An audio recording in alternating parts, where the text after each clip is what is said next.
2021년 소요리 문답부 강좌를 시작하겠습니다. 먼저 하나님께 기도드리겠습니다. 하나님 아버지, 2021년도를 교회가 회복된 후 맞이하게 하시니 감사드립니다. 하나님께서는 저희들의 마음의 소원을 들어주셨습니다. 저희도 주님 보시기에 아름다운 신앙의 공동체를 다시금 회복하도록 열심히 노력하겠습니다. 소요리 문답부를 복되게 하셔서 저희가 다시금 신앙의 공동체를 온전히 회복하는데 기여할 수 있는 좋은 시간 되도록 주관하여 주옵소서. 예수님 이름으로 기도드립니다. 아멘. 2021년도 첫 주에 소요리 문답부 강좌를 시작하게 된 것을 무척 기쁘게 생각하며 하나님께 감사드립니다. 코로나19 사태가 여전히 지속되고 있습니다. 따라서 저희 소요리 문답부 강좌도 비대면으로 모일 수밖에는 없습니다. 저희들이 얼굴을 마주하고 대면하여 모이면 좋겠지만 그렇지 못할 경우에는 오늘처럼 비대면으로 영상으로 함께 만나게 될 것입니다. 따라서 올 한 해 동안 52주 동안 중단 없이 소요리 문답부 강좌가 진행될 것입니다. 저희 서울교회에서는 소요리 문답부 강좌를 1년 과정으로 진행해 왔습니다. 소요리 문답이라 함은 1647년 영국 웨스트민스터에서 채택된 문답 형식의 신앙 고백문을 지칭합니다. 이 내용을 서울교회에서 1년 과정으로 프로그램을 진행해 왔는데요. 올해 2021년도도 1년 과정으로 진행을 하도록 하겠습니다. 먼저 올 한 해 동안 소요리 문답부가 진행되는 진행에 대한 개괄적인 안내를 해드리도록 하겠습니다. 우리가 보통 숲과 나무를 에 대한 비유를 많이 이야기합니다. 먼저 숲을 본 다음에 그 안에 있는 하나의 나무를 집중한다고 하면은 순서적으로 잘 맞습니다. 먼저 숲을 이해하고 그 안에 있는 나무를 이해한다면은 훨씬 더 효율적으로 이해할 수가 있겠죠. 반대로 나무 하나에만 처음부터 집중하게 되면은 전체 숲이 어떻게 생겼는지 알지 못하기 때문에 궁금한 것도 많이 생기게 되고요. 효율적이지 못하다고 할 수가 있습니다. 그래서 모처럼 저희가 다시 시작하게 된 2021년도 소요리 문답부 강좌의 첫 몇 주는 소요리 문답의 개괄적인 내용을 안내하는 것으로 진행하고자 합니다. 소요리 문답부가 가지고 있는 교회사적인 맥락, 또 역사적인 배경, 또 소요리 문답의 내적인 구조에 대해서 먼저 살펴본다면은 앞으로 1년 동안 하나씩 구체적인 항목을 저희들이 심층적으로 볼 때에 큰 도움이 될 것입니다. 소요리 문답은 총 107개 항목이 있습니다. 107개 항목이 있기 때문에 1년은 52주죠. 그래서 한 주에 대략 2개 항목 정도를 진행하면 1년 과정이 되겠습니다. 한 주에 두 개 정도 항목을 하면은 적절한데요. 두 개 내지 세 개를 진행하고자 합니다. 중간중간에 필요에 따라 이제 특강을 추가하려고 합니다. 소요리 문답의 그 내적인 구조가 있는데요. 큰 이러한 면에서 그 시스템이 있습니다. 그 시스템 부분적인 중간 단계의 시스템을 먼저 이해한 다음에 또 그 안으로 들어가면 저희가 훨씬 더 효율적으로 이해할 수 있기 때문에 중간중간 특강을 실시하려고 합니다. 그렇게 계획을 했을 때 대략 한 주에 두세 개 항목 정도를 저희들이 공부하면 1년 프로그램이 되겠습니다. 그리고 이 강좌는 30분 강좌입니다. 지금까지 소요리 문답부는 30분 강좌를 진행해 왔는데요. 올 한 해에도 30분 강좌를 진행하고자 합니다. 30분이라는 시간은 저희들이 충분한 내용을 다루기에는 너무나도 이제 적은 시간이라고 할 수는 있습니다. 그럼에도 불구하고 저희들이 핵심이 되는 내용을 중심으로 핵심이 되는 내용에 초점을 두고서 살펴본다면 30분이라는 시간도 충분히 효율적으로 활용할 수 있을 것으로 생각을 합니다. 그래서 오늘부터 52주 강좌는 30분 강좌로 진행이 된다 라고 안내를 드리겠습니다. 처음 몇 주는 소요리 문답의 배경에 대한 개괄적인 안내를 드리게 되는데요. 교회사적인 맥락, 역사적인 배경, 소요리 문답의 구조, 이런 순서로 진행을 하고자 합니다. 교회사적 맥락과 현재 2021년도를 살아가고 있는 대한예수교 장로회 교회 교인으로서 소요리 문답부를 공부한다는 것은 도대체 어떤 의미가 있는가 하는 내용은 오늘 살펴보려고 합니다. 그 다음 내용으로서는 역사적 배경이 되겠습니다. 1647년도로 우리가 연도를 정하고자 합니다. 웨스트민스터는 어떤 의미가 있을까요? 웨스트민스터 1647년 웨스트민스터는 영국이죠. 영국의 그 핵심 중심부라고 할 수가 있습니다. 1647년도는 역사적으로 그렇죠. 대영 제국이 시작되는 그 시작점이라고 할 수가 있습니다. 대영 제국의 시작은 엘리자베스 1세로부터 보통 보지 않습니까? 1647년 웨스트민스터 신앙고백으로부터 한 50년 전 사람이죠. 엘리자베스 1세는. 그리고 1611년에 영어로 된 성경 킹제임스 버전을 영국이 또 자랑스럽게 또 갖게 되었습니다. 이제 대영 제국이 전 세계를 이제 휩쓸게 되는데요. 그 시작점에 웨스트민스터 신앙고백이 위치해 있습니다. 이러한 세계사적인 맥락도 우리가 생각해 보는 것, 소요리 문답의 역사적 배경으로서 또 좋은 그런 배경 지식이라고 하겠습니다.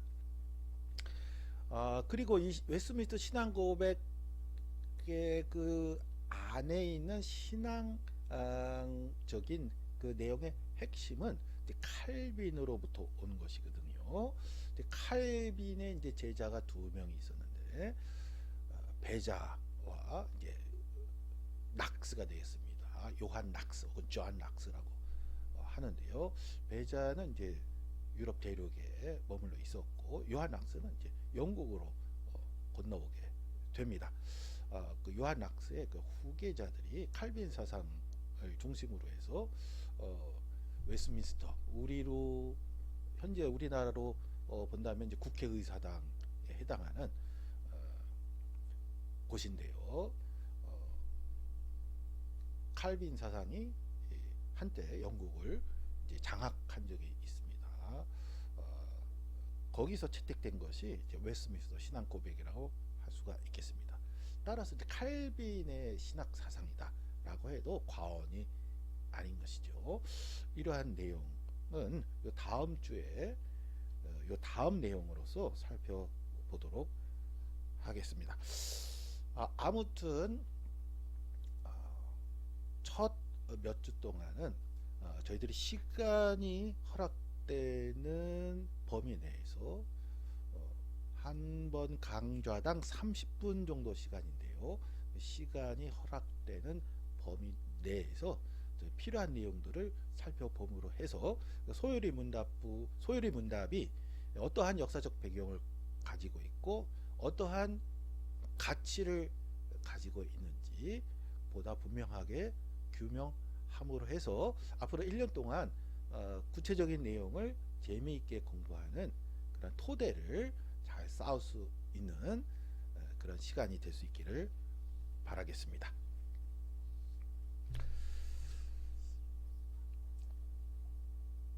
네, 오늘은 첫 번째 내용으로서 다음과 같은 내용을 오늘 첫 시간 함께 살펴보도록 하겠습니다. 먼저 지금 여러분들이 보시는 내용은 역사적으로 기독교 안에서 있었던 그 신조의 대표적인 것들을 나열한 것입니다. 먼저 이제 사도신조, The Apostles' Creed라고 하지요. 우리가 예배 시간에 기도하는 사도신경, 그 내용이 되겠습니다. 사도신조, 사도신경. 우리가 사도신경이 맞냐, 사도신조가 맞냐? 우리가 교회에서는 사도신경이라고 하는데 우리 영어 표기에서 보시다시피 The Apostles' Creed라고 되어 있습니다. Creed라는 영어 단어는 크레도라는 라틴어에서 왔습니다. 크레도, 믿다라는 동사입니다. 크레도인데 라틴어는 굴절어 특성을 가지고 있습니다. 단어가 변화하면서 의미를 이제 나타내게 됩니다. 그래서 1인칭 단수, 2인칭 단수, 3인칭 단수, 1인칭 복수, 2인칭 복수, 3인칭 복수 때마다 단어가 형태가 변합니다. 시제 때 시제마다 또 변하고요. 태에 따라서 또 변합니다. 결국 크레도라고 하면 1인칭 단수입니다. 나는 뭐뭐 한다. 나는 뭐뭐 한다가 전제가 되어 있는 것이죠. 오로 끝나면 그렇게 됩니다. 크레도. 헬라어도 그렇습니다. 헬라어도 오로 끝나면 1인칭 단수가 되겠습니다. 그래서 크레도라고 아예 우리가 신조를 크레도라고 이제 단어로 이야기하기도 하는데요. 크레도라는 형태가 1인칭 단수가 의미가 이미 함축되어 있습니다. 그래서 예전에 저희들이 이 사도신경 할 때는 전등하사 천지를 만드신 이렇게 이제 했었죠.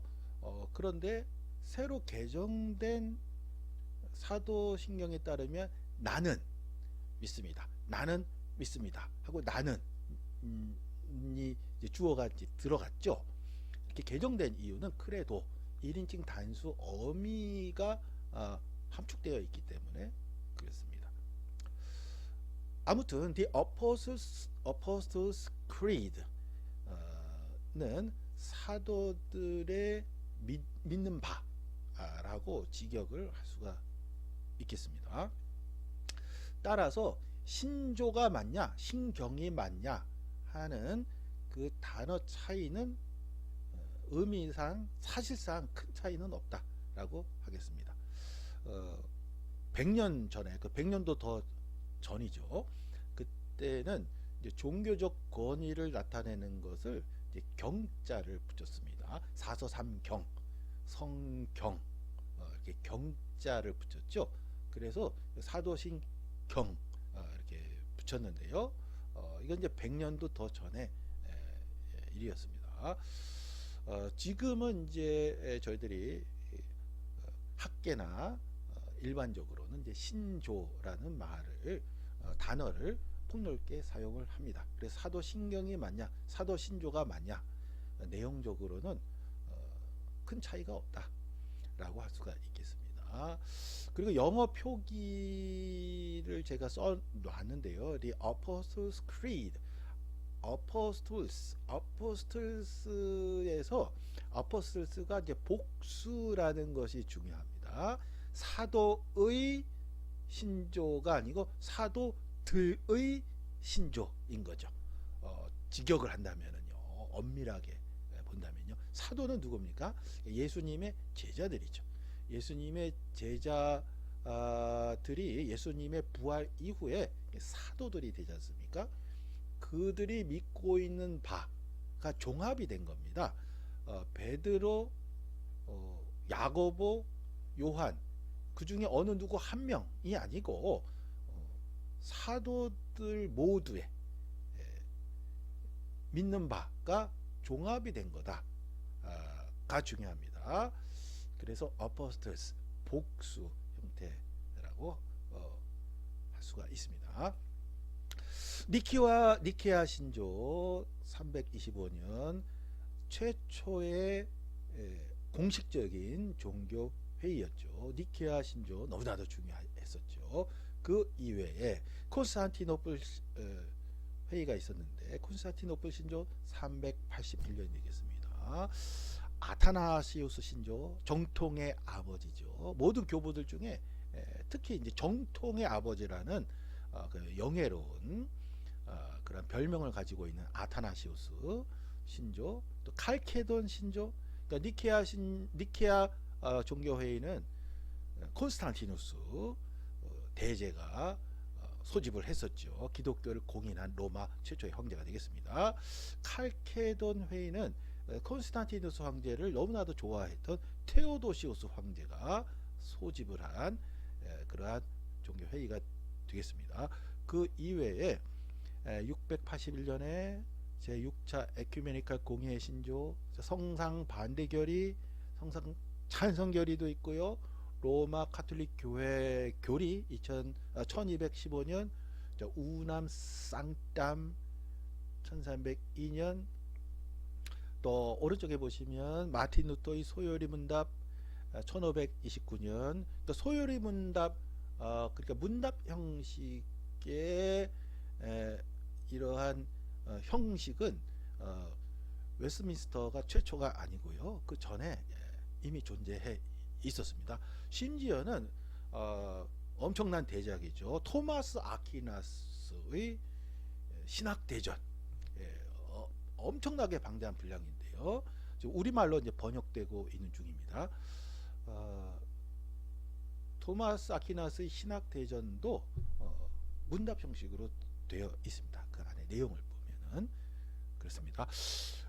그렇고 아우구스부르크 신앙고백, 제1 스위스 신앙고백, 슈마칼덴 신조, 제네바 교회 신앙문답, 프랑스 신앙고백, 스코틀랜드 제1 신앙고백, 벨기에 신앙고백, 영국 성공회 신조, 하이델베르크 신앙문답, 웨스트민스터 신앙고백과 소요리 문답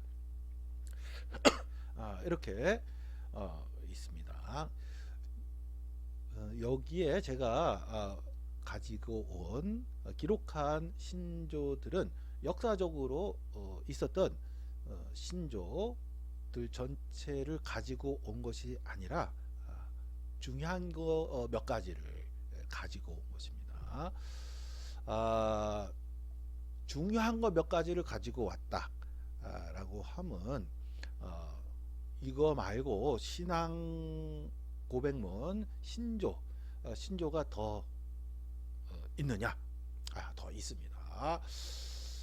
글자가 너무 작아서요. 여러분 보시기 힘드시겠지만 이 내용은 오늘 강의에 포함된 내용이 아닙니다. 이 내용은 제가 수업 시간에 신학교에서 수업 시간에 강의하는 내용입니다. 그런데 수업 시간에 강의하면서도 이러한 내용은 교회에서 신앙적으로 이제 깊이 있게 이해하고자 하는 신앙인들에게도 참 좋은 내용이겠다라는 생각을 늘 가져왔었거든요. 그럼에도 불구하고 이 내용을 자세하게 오늘 강좌 내용에 포함하지 않은 이유는 내용이 너무 복잡하고 어렵기 때문에 그렇습니다. 혹시 이러한 내용에 대해서 특별한 관심을 갖고서 꼭 공부를 하고 싶다 라고 생각하신다면 두 가지 방법이 있습니다. 첫 번째는 신학교에 입학하는 것입니다. 신학교에 입학하면 신학교 수업의 내용들이 이런 내용들이 수업 내용으로 한 학기 동안 진행이 됩니다. 이런 수업 내용이 많이 있거든요. 그래서 마음껏 들을 수가 있습니다. 두 번째는 신학교에 입학하는 것까지는 조금 그렇다. 그럴 경우에는 이제 서울교회에서 저희 소요리 문답 또 심우진 목사를 최대한 활용을 해서 또 특별한 시간을 가지면 좋겠다 라고 했을 때 그렇게 할 수가 있습니다. 여러분들은 우리 소요리 문답부 함께 공부하시는 분들은 심우진 목사를 활용할 수 있는 그런 권리를 갖고 계시기 때문에 또 마음껏 또 활용하실 수가 있겠습니다. 아무튼 이 내용은 너무나 전문적이고 좀 어려울 수가 있기 때문에 오늘은 스킵하면서 그냥 빨리 지나가도록 하겠습니다. 325년 니케아 공의회 아리우스와 알렉산드로스가 충돌했었죠. 콘스탄티노플 공의회 381년 381년 콘스탄티노플 공의회를 거치면서 우리 사도신경 그 내용의 핵심되는 내용들이 거의 다 정립이 됩니다. 에베소 공의회 431년에는 네스토리우스와 키릴이 충돌했던 공의회였었죠. 이제 이 회의에서는 이제 키릴의 테오토커스를 이제 받아들였는데요. 네스토리우스가 오히려 이제 졌습니다. 이단이 됐습니다. 네스토리우스는 에베소 공의회 이후에 중국 당나라까지 가게 됩니다. 당나라에 온 네스토리우스가 경교를 창시하여 널리 전파하였습니다. 당나라의 그 경교가 한때 널리 퍼졌는데요. 우리나라 경주에서 발견된 신라시대 또 불국사의 한 신라시대 때 승려의 무덤에서 돌 십자가가 출토된 적이 있었지 않습니까? 신라시대 때 그 당나라에 아마도 유학을 가서 거기서 경교를 접하고 돌 십자가를 아마 가지고 온 모양입니다. 무덤까지 본인이 가지고 들어갔던 것 같은데 아무튼 신라시대 때 경주에서 출토된 신라시대 때 승려의 무덤에서 돌 십자가가 나왔다 하는 것은 이제 이 경교의 영향이라고 할 수가 있습니다. 이제 십자가가 있는데 이제 그 안에 동그라미가 이제 들어가 있는 것은 이제 경교의 십자가거든요. 네스토리우스는 당나라로 왔습니다만은 승리하였던 이제 키릴은 북쪽으로 가서 이제 러시아 쪽으로 갔습니다. 슬라브 민족을 선교하기 위해서 갔습니다. 그래서 이제 당시에 이제 야만족이었던 이제 슬라브 민족에게 이제 문자도 알파벳 전해줬죠.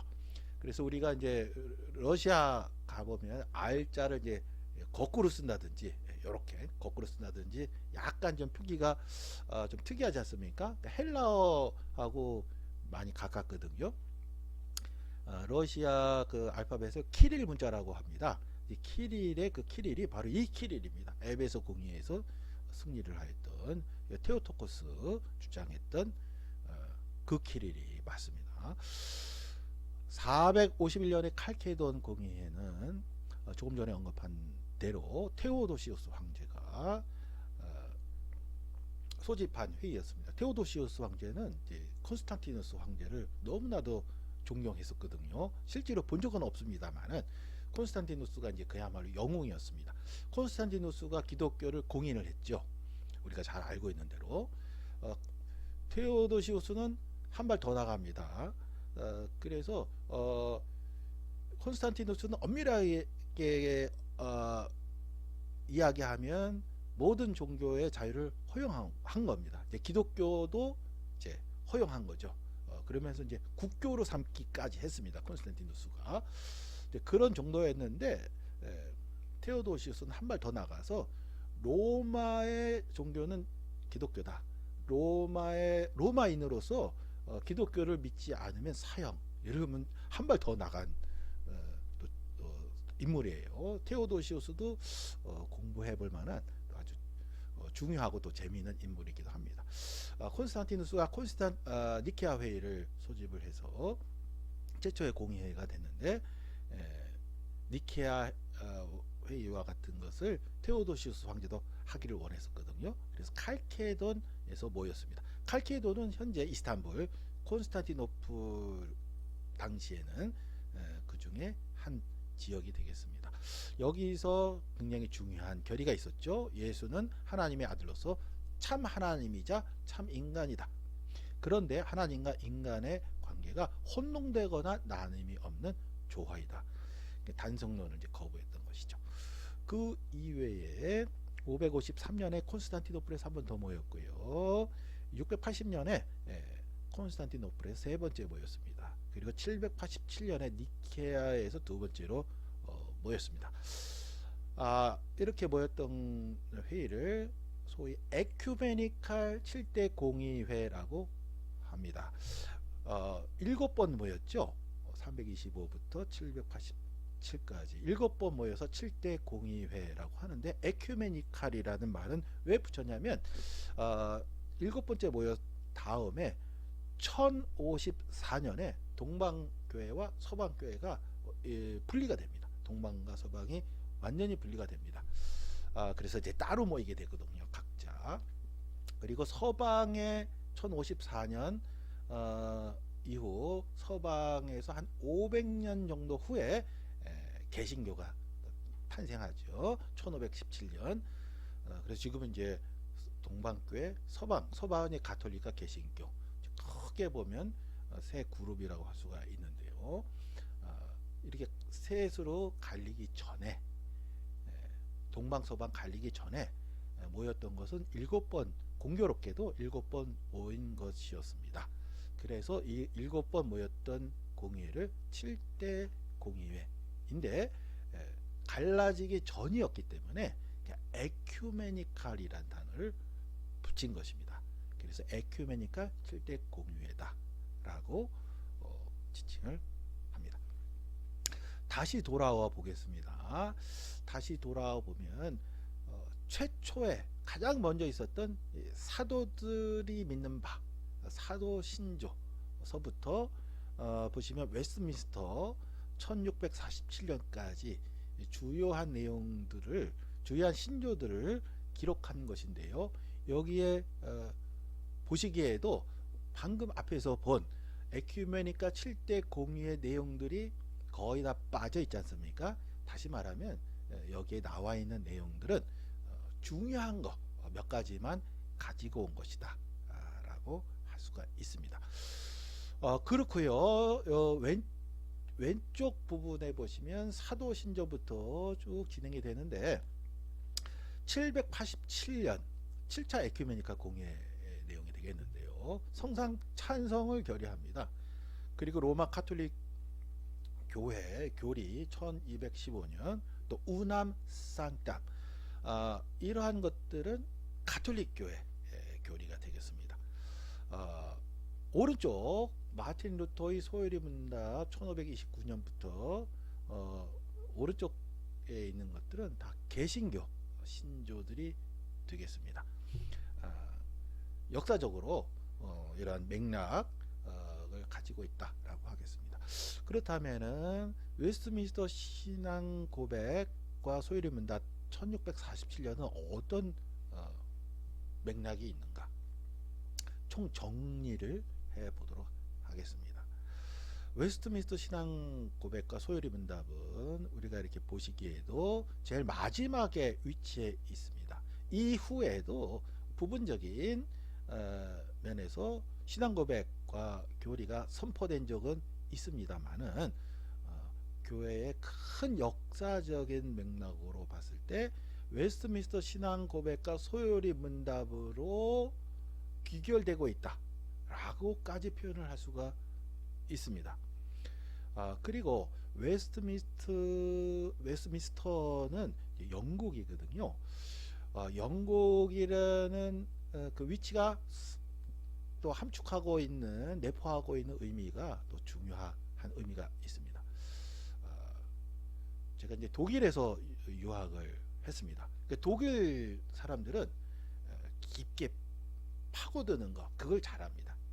책 한 권이 아주 두툼합니다. 프랑스 사람들도 아주 탐구하는 걸 잘합니다. 그런데 신학에서 공부를 하다 보면은 영국 학자들의 책을 보면 정리가 잘 돼 있어요. 요약 정리. 그거는 아주 잘합니다. 영국이. 요약 정리를 기가 막히게 잘합니다. 독일에서도 이제 요약 형식의 그 책들이 있거든요. 그런데 내용을 보면 사전 같은 느낌이 좀 들어요. 그런데 영국 책들은 핵심을 딱 간파해 가지고 그 요약을 아주 잘합니다. 그런 이제 특성이 좀 있습니다. 그래서 지금 이제 웨스트민스터 신앙 고백과 소요리 문답은 사도신전부터 1600년 정도 지속이 된 우리가 믿는 바에 대한 그 수많은 어마어마한 역사가 있었거든요. 사실은 파란만장한 어마어마한 역사가 있었는데, 그러한 과정을 거친 후에 웨스트민스터 신앙 고백과 소요리 문답으로 내용을 잘 요약을 했다라고 할 수가 있습니다. 그 앞에 성상 찬성 결의라든지 로마 카톨릭 교회라든지 우남쌍땅 이런 건 다 카톨릭 교회를 위한 교리라고 할 수가 있거든요. 그러니까 교리라고 나와 있는 것 모두가 다 중요한 것은 아닙니다. 지금 보시기에 오른쪽에 있는 내용들, 그러니까 그 전에 있었던 개신교 마틴 루터가 등장하기 그 전에 있었던 카톨릭 교회를 위한 교리들이 많이 있거든요. 그런 것들이 많이 있습니다만은 그 안에는 또 에큐메니칼 공유에서 결의된 그러한 삼위일체 교리라든지 중요한 핵심들도 많이 있습니다. 그래서 한번 정리가 필요하죠. 정리를 한 것이 바로 종교 개혁자들이 되겠습니다. 마틴 루터와 칼빈이 되겠습니다. 마틴 루터와 칼빈이 기독교 신앙에 믿는 바 처음 창조서부터 종말까지 그 모든 것을 전체를 다시 점검을 했습니다. 재정립을 했습니다. 그것이 종교 개혁자들의 사상이 되겠습니다. 기독교 신앙에 대한 종교 개혁자들의 사상이 되겠습니다. 그것을 우리가 지금 우리의 신앙으로 갖고 있는 것입니다. 사실은 소요리 문답을 공부한다 하는 것은 종교 개혁자들의 그 신앙을 다시금 살펴보는 것이다 라고 할 수 있는 것이죠. 그런데 이제 마틴 루터의 저작은 방대합니다. 어마어마하게 이제 마르틴 루터스 베르케라고 해서 어마어마하게 방대합니다. 요한 칼빈의 저작도 만만치가 않죠. 어마어마합니다. 그런데 그러한 내용들의 핵심을 정말 짧은 몇 조 안 되는 분량으로 정말 내용을 잘 정리했다고 할 수가 있습니다. 웨스트민스터 신앙고백과 소요리 문답이 그렇다고 할 수가 있는 것이죠. 정리한다면은 웨스트민스터 신앙고백과 소요리 문답 1647년 나올 때까지 우리가 믿는 바에 대한 엄청난 논쟁들이 있었습니다. 그러한 논쟁과 또 연구와 탐구가 있었는데 결국 루터와 칼빈이 등장하면서 우리가 믿는 올바른 신앙에 대한 내용이 제시가 되었는데 그것을 영국 사람들이 웨스트민스터에 모여서 깔끔하게 핵심을 잘 정리했다라고 할 수가 있겠습니다. 그렇게 깔끔하게 핵심을 잘 정리한 내용을 이번 주부터 올 1년 동안 저희들이 같이 공부하고자 합니다. 이렇게 해서 2021년 첫 번째 소요리 문답 강좌를 진행하였습니다.